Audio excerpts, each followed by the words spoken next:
és com una performance, veure ella a l'estudi integrada a l'obra. I això que explicaves, doncs, és cert. Jo, més que res, els busco els accidents, els busco els riscos, els busco per anar-los dirigint. Els vaig controlant, però els vaig buscant. I penso que aquesta és la idea. I és més, he après una cosa que també penso, que els errors a vegades m'han anat molt bé. O sigui, una errada que tu no esperes és una sorpresa i a partir d'aquí crear una cosa nova. Per tant, això jo els dic a vegades a alumnes meus que tinc de dir, a partir de l'error hem de ser capaços de fer una altra cosa que no esperàvem, hem d'estar oberts a el que no esperem, perquè penso que la pròpia vida és així, no? Lo inesperat i què fas amb el que tens. Sí, bueno, és veritat que qui no risca, no pisca. A vegades m'he carregat pares, des del punt de vista artístic, això, no? M'he carregat uns plans perquè és arriscat més del compte i quina pena que aquest quadre ja no existeix. Bueno, però aquí hi ha el valor d'allà, no estem unes conclusions, uns resultats, i després puc presentar peces així.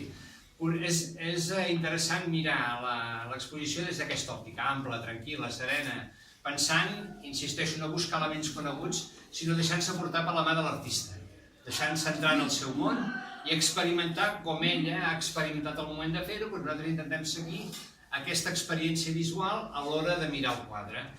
Pot ser que ens agradin, pot ser que no ens agradin, evidentment que sí, no? Però sí que enriquidora ho serà l'experiència, no?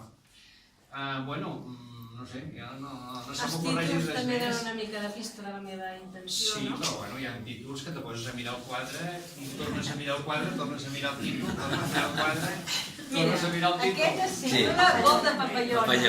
Vol de papallona. I més realista que això, que és un paisatge erosionat. Treballo molt la idea de gratar també, per anar a buscar més enllà que hi ha més, posar, treure, rascar, i tot són una mica la idea, són paisatges, planetes sense mur. És la idea fresca de moviment, dels planetes, que no ens estanquem en murs. La idea de llibertat. No només pintes, sinó que també treballes la fusta, les rasques i la grates, i treus una textura, a part de posar-hi una masilla o un pols de marbre o una cosa més, o un paper o un enxat, no? I que fa servir el propi suport, no per afegir-hi coses, sinó per extreure del propi suport matèria per donar un altre sentit a l'obra, no? Ho fas amb diverses peces, aquesta que és rascat, que només els artistes hi posen material. O sigui, posen paper, posen collage, posen gras, posen sorra, posen un drap, posen no sé què, i tu fas al revés, tu extraus de la pròpia matèria per donar-li un altre sentit a l'obra. Jo a vegades trec més que no poso. Però primer has de posar. Sí, però poso, trec i és aquell joc. Construir per destruir. Construir per destruir. Però el primer has de crear un espai i una matèria, i llavors vas entrant en aquest cercle de construir per destruir per construir, i al final és una espiral que dius acaba on, no ho sé. Quan jo ho decideixo. Quan tu decideixes. El joc es para quan tu dius prou. El joc com 2, 3...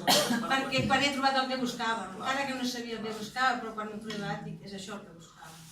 Com a experiència visual, practiqueu-la, no us decepcionarà.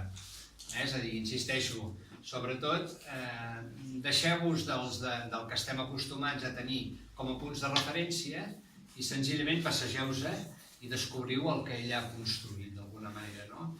Segur que una peça o una altra us en emportareu un record a una altra i farà que la propera vegada que mireu una pintura abstracta alguna més ja et portareu de fons com a criteri per dir, veus, miro això, o veus la matèria que no havia vist, ara la sé veure, o veig aquell gesto, moltes vegades és pintura gestual, perquè la intenció a la mà la marca, vull dir que no deixes... Si busques el gesto de la mà li veuràs molt en l'obra.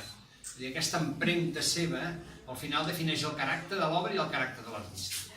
I són els que l'obra sempre hem comentat i ho comenta tothom, de que al final reflecteix la personalitat del seu autor i el seu estat d'ànims, és així. Per tant, aquí... I l'espectador acaba de fer l'obra. I l'espectador acaba de fer l'obra. I cadascú ho percep d'una manera diferent. Per tant, penso que això és interessant. És que l'espectador... Se la faci seva, entri en el seu món i acabi la peça. Viu d'una manera diferent. Per mi sí. Jo només diria, el que ja he dit una vegada, no? Que tot el que esteu veient no és abstracte, és una figuració. I traducció fa més de 20 anys de Subirachs, ell deia que no hi havia concepte abstracte, no? O figuratiu, només que la forma era coneguda, res més. Per tant, hi ha formes conegudes que les identifiquem com a figuratives i hi ha formes desconegudes que les identifiquem com a abstracte. Però, en fons, tot deixa de ser una forma, no?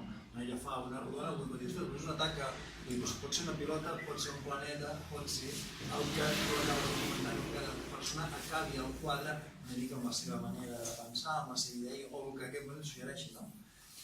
Això és una mica com ara la sociòloga Simone Bauman, que mort ara.